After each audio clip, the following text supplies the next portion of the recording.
بسم اللہ الرحمن الرحیم۔ حضرت علی علیہ السلام نے فرمایا، رسول اللہ صلی اللہ علیہ وآلہ وسلم ہمارے گھر تشریف لائے۔ میں اور فاطمہ اکٹھے بیٹھے ہوئے تھے۔ میں دال مسور صاف کر رہا تھا۔ رسول خدا صلی اللہ علیہ وآلہ وسلم نے فرمایا، اے علی، میری بات غور سے سنو۔ میں حکم اللہ کے علاوہ کچھ نہیں کہتا ہوں۔ آپ صلی اللہ علیہ وآلہ وسلم نے فرمایا، جو مرد گھر کے کاموں میں اپنی بیوی کی مدد کرتا ہے تو اللہ پاک اس مرد کے جسم کے بال کے بدلے 1 سال کی عبادت کا ثواب دیتا ہے کہ جس میں دن کے روزے اور رات کی نماز مشغول ہو۔ اللہ پاک فرماتا ہے کہ میں ان 5 عورتوں کو ہمیشہ کے لیے غریب کر دوں گا، ان 5 عورتوں کا رزق تنگ کر دوں گا۔ حضرت موسیٰ علیہ السلام نے فرمایا کہ اللہ فرماتا ہے، جو عورت اپنے شوہر کے راز افشا کرتی ہے تو اس کے رزق کے دروازے بند کر دیتا ہوں،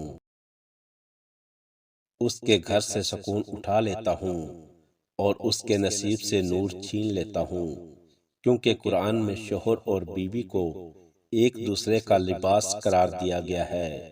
اگر لباس ہی جسم کو بے پردہ کر دے تو اللہ اپنا پردہ کیوں برقرار رکھے؟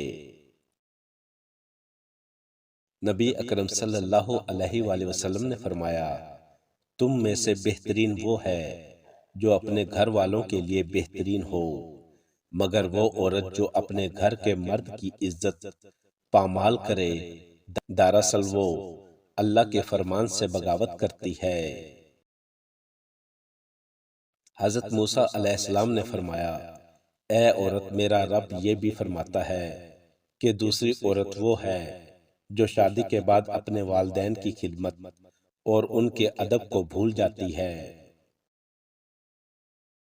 وہ عورت جو اپنے شوہر کے گھر جا کر اپنے ماں باپ کو کمتر سمجھنے لگتی ہے، ان پر احسان جتاتی ہے، ان کے سامنے گستاخی کرتی ہے، وہ عورت بھی زندگی میں برکت کھو دیتی ہے۔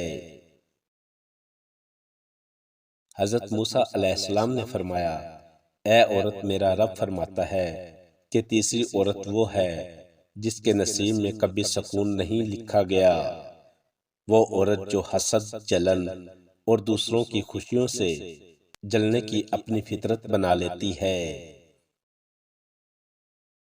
حضرت موسیٰ علیہ السلام نے فرمایا، اے عورت، میرا رب فرماتا ہے، چوتھی عورت وہ ہے جس نے اپنے گھر کی بنیاد جھوٹ، فریب اور مکر پر رکھی ہوتی ہے۔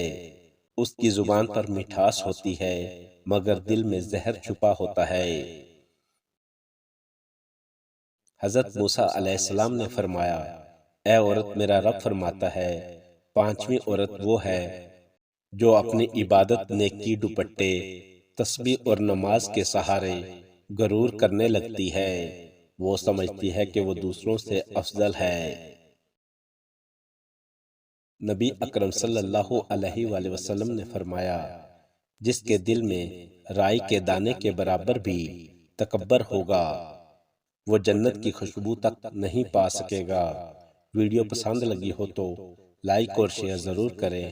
شکریہ۔